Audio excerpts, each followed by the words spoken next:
The following is a GoPowercat.com production. Man, college basketball, the season is starting to wind down. To me, it seemed like the season just started. But the Sweet 16 is right around the corner. Big 12 still has 2 teams in it. 3, technically, if you count Arizona. My question is, without KU in it this year, is the Big 12 banner still swinging as high as it always has? We'll discuss that and more today. This is the Big 12 Insiders. Welcome to the Big 12 Insiders, your Big 12 sports show, presented by Synergy Financial Partners.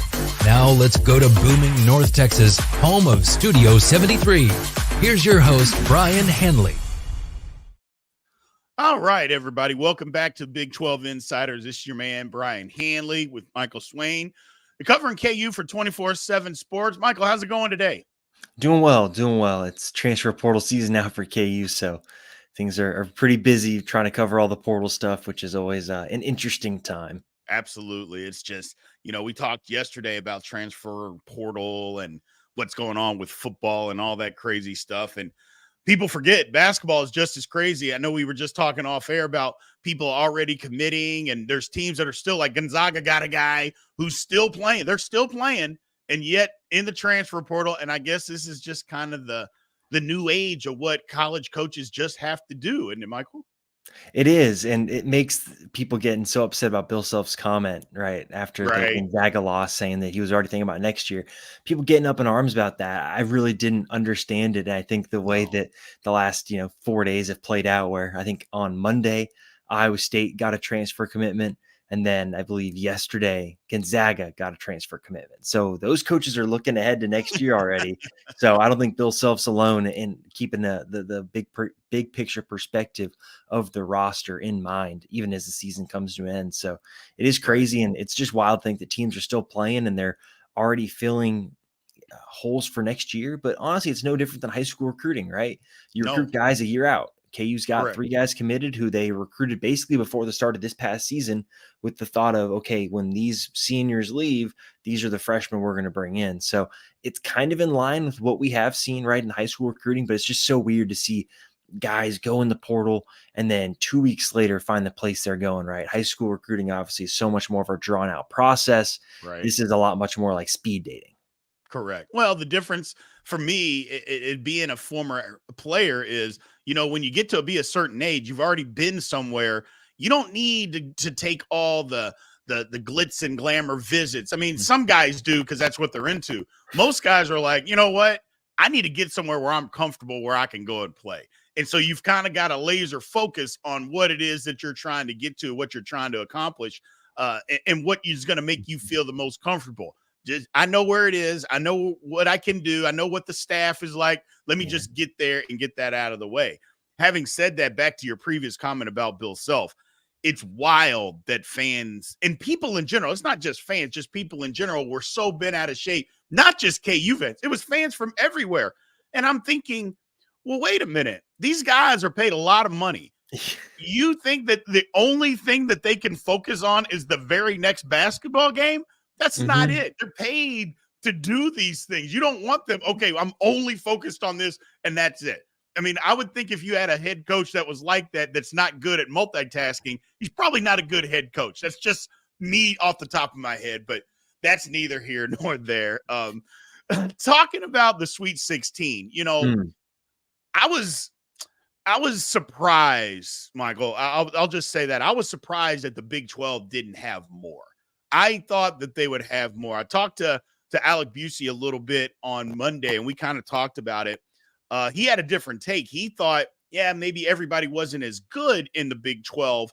And he might be right as far as that. Maybe when you talk about it nationally, maybe everybody wasn't as good. I came across as thinking, well, the Big 12 has been through the rigors. The teams they're really battle tested. Yeah. And when they go out and they play these other teams, they're just going to be tougher because they've played tougher competition. That didn't work out this way this year in this tournament. Any thoughts on maybe why? Yeah, so I think there's probably a few different ways you can look at it. A team like Kansas ran out of gas because of the Big 12 being the gauntlet that it is. And then I think you're generally looking at the conference, and there are a lot of really good teams, but just across college basketball, is there an out and out number one? Like, this team is certainly going to win the national title. Like, I think it's more of a top tier than it is like a top group. And I think that top tier is very, very small. UConn, I think Houston are really the two that come to mind for me first and foremost. Right. And I think that then creates this situation where you've got Big 12 teams that are good teams, but they have been worn down over the course of the season, but also that gap between them and another team maybe isn't as big, just because the talent gap, I think, in college basketball is in a different spot right now than it maybe has been in the past. So I think if you're going to look at who was disappointing, obviously Baylor losing to Clemson was not great. And that was not what you expected from that Baylor team. Right. But it goes back to the fact that they were a team that kind of struggled to guard for good portions of the season. And then they get up against a team when all of a sudden, Baylor can't make shots, and then they're really struggling to stop the other team. Right? That's not really a great recipe. And I would BYU being another one that was disappointing. But I think we talked about it right before the tournament. They were a team that you could see going far, or you could see totally crashing out. It's all going to come down to the way they shot the three. And they're one that crashed out. So I think you can kind of look at some of the Big 12 teams, right? And even Texas Tech, right? Losing to NC State. NC State is on fire. I think generally, right, you'd think that Tech would have been able to win that game. So I think top to bottom, like, you can look at it and say, like, yeah, some of these teams definitely did underperform. And on the other hand, you could say, yeah, it's a one-off game. Right? How many times has the SEC in football been tabbed as the best conference? I think undeniably so. I think everyone would say that the best players and the best teams are in the SEC. Right. You get into bowl season, and it's a 2 for 7 in bowl season. Right. I think what we saw with the Big 12 were, one-off games, right? They could be crazy, or, for some teams, right, they played 2 games. But I just think generally the Big 12, I think, wore teams down. I think the overall talent level in the Big 12, right, it's a very talented league. But I think generally college basketball, the difference between a mid-level Big 12 team is not as big as it may have been, 2-3 years ago, because of NIL, because of the portal, and the way the talent pool kind of evens out throughout college basketball. Correct. I was literally going to say that. You said it before I could even get it out. Is transfer portal literally has changed everything. For me, for college basketball purposes, I think it's made the playing field way more level. Where in college football, you can see sometimes these transfers, and the playing field isn't really that level. And now, granted, in football, it's not really anyway, because there was always haves and haves nots. And there still is in basketball, but to an extent. First of all, football and basketball are very different when we're talking about that as far as sports anyway, just for the simple fact you can have 1 or 2 good guys on a basketball team and you can win. Where on football, if you've got 1 or 2, it's not like high school where you have 1 or 2 guys in college. Yeah, okay, and they might be your running back and your quarterback. But if your offensive line stinks, your team's going to stink.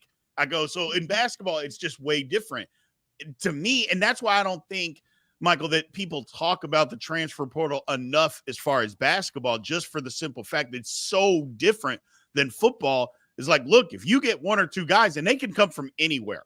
I mean, you're going to get some outliers in football where you might get a guy from a Charlotte or someplace like that comes in and maybe they make an impact. Not too often. In basketball, that's totally different. That same kid from Charlotte can come in and he can make a real big impact on your basketball team.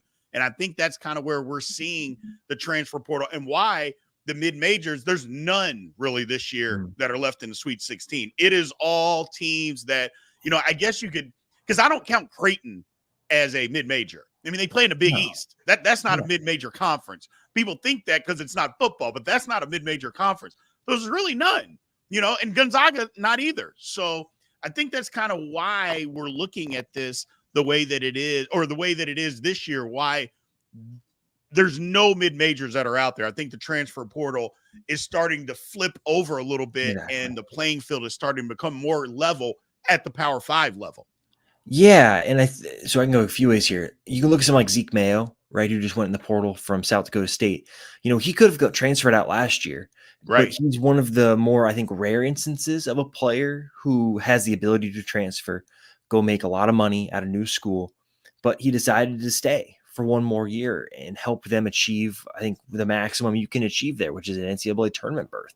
Right. So, there are situations like that where I think there are some of these mid majors that have really good players, but then get gobbled up before they can have a season like Zeke Mayo did, where you can lead a team to the NCAA tournament and be that guy.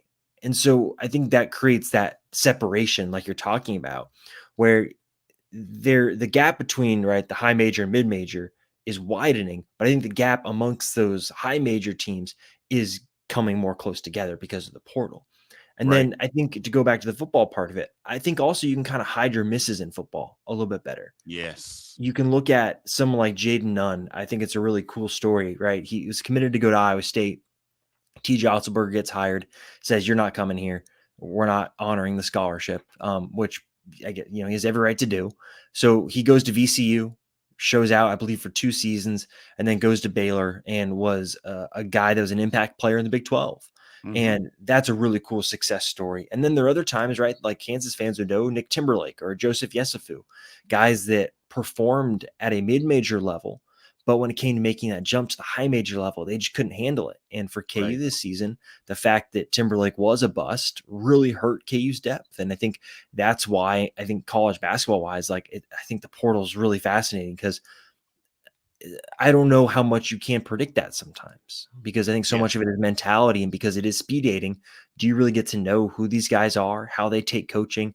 Are they going to be able to remember plays and sets and things that you call? Do they have the right mindset to play in the Big 12 or any high major conference? Like, that's what I think makes the basketball transfer portal so interesting, because it is a lottery, where football, all right, if the guy doesn't really pan out, he's a depth piece. He's going to help you on special teams, right? There are ways to kind of hide your misses and get around that, where I just feel like basketball, because it's 13 scholarships, because most rotations are kind of in that 8 to 10 range, like one miss is a pretty big deal, because that's another spot that could be going to someone else. Absolutely. And that's why, kind of what we were talking about earlier, is football is so different than basketball when it comes to that, because just what you said, you can hide a guy and they can make an impact on somewhere else, especially as a depth piece, which that aspect of college football gets so overlooked.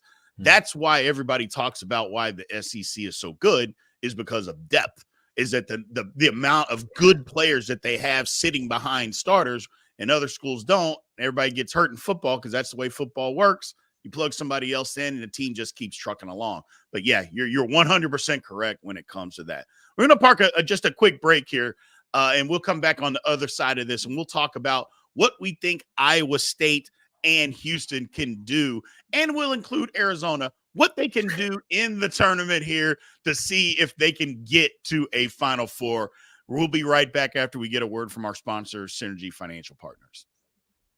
At Synergy Financial Partners, the mission is to change the way Americans plan for their financial future. Synergy doesn't just offer you a financial plan. At Synergy, the goal is to help you find your best financial future. Learn more at synergyfinancial.com.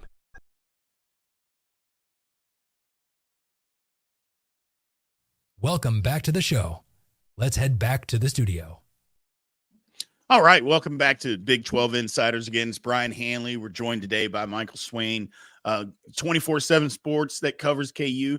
So, Michael, we got Iowa State and we got Houston. They were the two best teams in the Big 12 this year. They're still left in the Sweet 16, both obviously with tough matchups. Look, I think Iowa State has a real opportunity here, but it is going to be tough to go. Let's just say they win their first, the Sweet 16 matchup. If UConn is sitting there, you're playing in Boston, which isn't far. So it's the flip of what has happened to what Iowa State usually does to teams in the tournament, where Iowa State usually has a home court advantage. This will be a road game for them playing against a UConn team. Let's make no mistake about it. It will be a road game. Obviously they have a chance to pull it off and win, but the likelihood of them doing it, I think they number one, they got to really guard. They got to make a ton of shots, and they got to hope that UConn is off their game, because if UConn is playing, I just think UConn is better than everyone. And if they're playing their A game, I don't think anybody beats them. Yeah, and look, Danny Early has been on like this revenge tour. It's so interesting to listen to some of the Yeah. interviews he's done where he feels spited because of some of the teams that the selection committee put in their bracket, Iowa State being one of them. Yes. You know, I'm a believer in Iowa State, but look, they've got to get through Illinois first. And that's a real that might be the Sweet 16 game I am most looking forward to, because Iowa State goes in there with the number 2 defense. Yep. Illinois has the number 1 offense. Yep. It is the unstoppable force meets an immovable object type of game where I'm fascinated to see how that plays out, because if Iowa State's able to control that pace, then I do think Iowa State can win that game. And you look at Yeah. UConn, and man, they are so good. They really are. And the good thing for Iowa State is, to some degree, it feels like they're foul trouble proof, because they do have other guys coming off the bench that can really help. Right. And I think against a UConn team, that can allow a team like Iowa State to get really physical and to play with that really high intensity style. And TJ Otzelberger will have the guys ready to go in a game like that. I haven't looked at it when the last time Iowa State played in an Elite 8 game, but I mean, that would be a huge stage for Iowa State. And I feel like that's the type of game where if you can muddy it up a little bit, maybe things get tight, because even if UConn has been so good and they've been there before, it gets close in an Elite 8 game, like you've seen it with Kansas so many times, like things just kind of get tight. And, Yes. it really does take a lot to win those games. And so I do think Iowa State has a chance at going to the Final Four, but man, they really do have 2 tough matchups just at face value to get there. Yeah. And that was the thing. And I shouldn't have overlooked Illinois. Illinois is very, very good.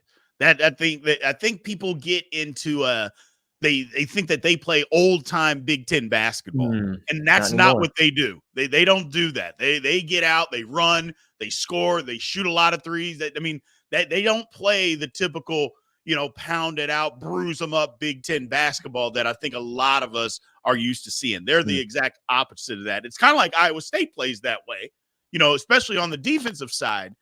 So it'll be interesting. I think Iowa State can win the game because I think they can control tempo. I think they have the guards to be able to do that. But I do know if they're not making shots, game gets away from them a little bit, it'll be difficult to keep up with Illinois. On the other side, Houston playing Duke. Look, Duke Duke's been good. This is not one team that you say, oh man, Duke's outstanding. But Duke has been playing really good basketball as of late. Now, they lost early in the ACC tournament. Okay, I get that part. But they've been playing some really good basketball.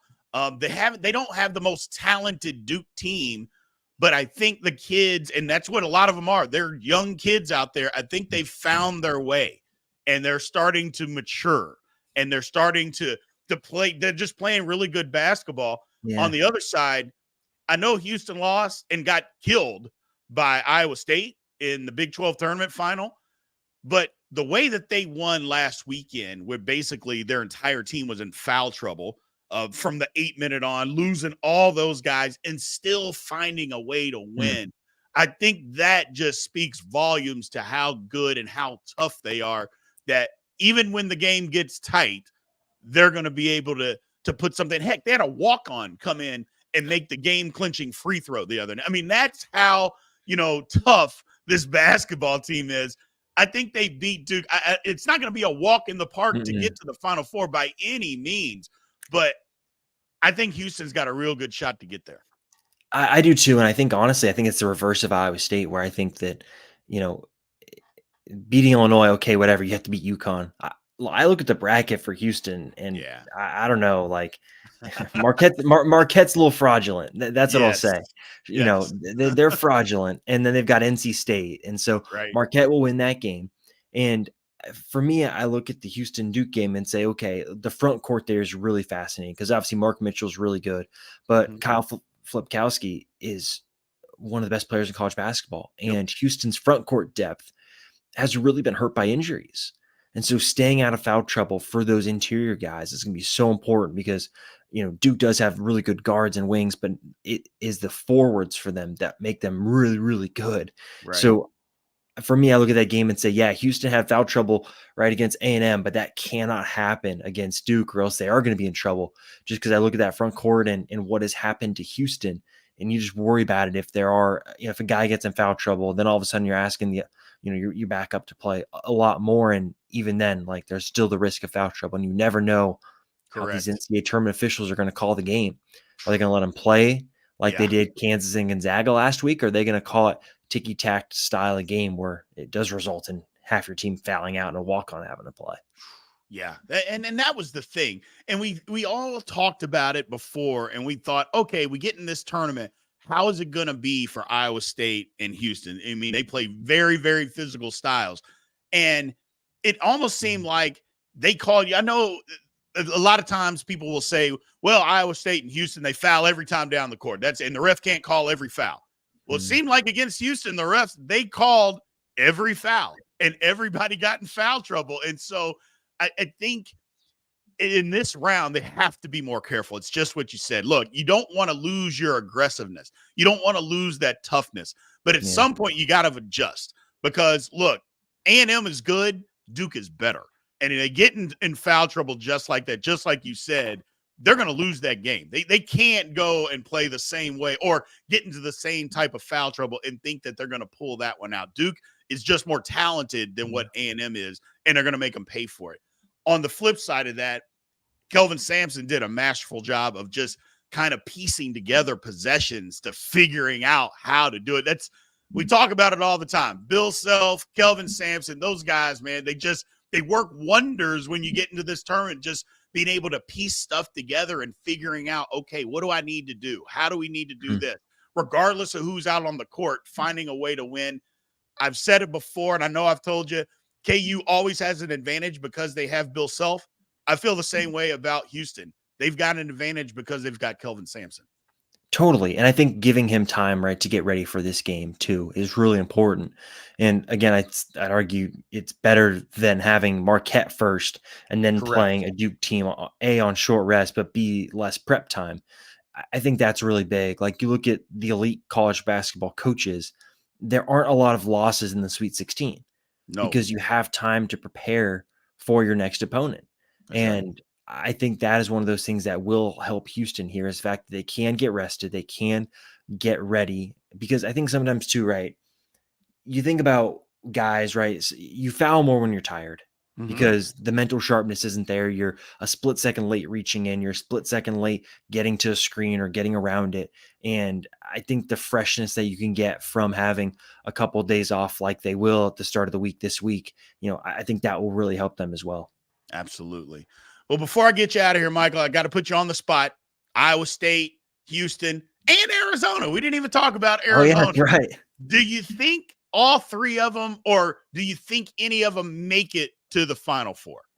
I think Houston and Arizona will. Iowa State has two really hard games, and asking them to win both is going to be a really tough task. But look, Arizona has a weaker side of the bracket, right? Yes, Clemson, I'm not too scared about. And then it's North Carolina, the worst one seed, and Alabama, which is another one of those jacking teams that if it's a bad game, they can get blown out at any time. So I think Arizona gets there. And I do think Houston does too. I just think generally they're really good and really tough. And they'll be able to get Duke with the extra rest. And then they're playing Marquette and Shaka Smart. Like, I don't have any confidence in him in a game like that if they can get past NC State. So I think 2 is probably the number for future Big 12 teams in the Final Four, and that's pretty crazy to think about. Absolutely. Well, thanks, Michael. I appreciate you taking the time today. We will take one final break here. We'll be right back again. A word from our sponsor, Synergy Financial Partners. At Synergy Financial Partners, the vision is to build the world's largest consumer financial education and empowerment company. Synergy doesn't just offer you a financial plan. At Synergy, the goal is to help you find your best financial future. Learn more at synergyfinancial.com. Welcome back to the show. Let's head back to the studio. All right, welcome back to Big 12 Insiders. Man, I'm excited. Look, we got Iowa State. We've got Houston. We'll count Arizona. We've got all of them in there. I'm kind of with Michael. I think Houston and I think Arizona are going to end up in the Final Four. Don't get me wrong. Anything can happen. Iowa State is really going to be tough. But you know what? They went through the rigors of the Big 12. and they were at the top of the heap. I mean, they were right there with Houston as being one of the best teams in the Big 12. So if anybody can pull this off, they can pull it off. I mean, there were no nights off in the Big 12. So I know we're talking about two really tough games, but there were no nights off in the Big 12 this year, and Iowa State showed their muscles. So I think they got a real shot. I'm looking forward to it. Again, as always, everybody, remember to like, follow, subscribe. Go over to YouTube, on YouTube. Go over to Big 12 Insiders. Please subscribe over there. We're almost to 500. We got to get to 1,000. Once we get to 1,000, we'll move over everything over there. So we appreciate everybody's support.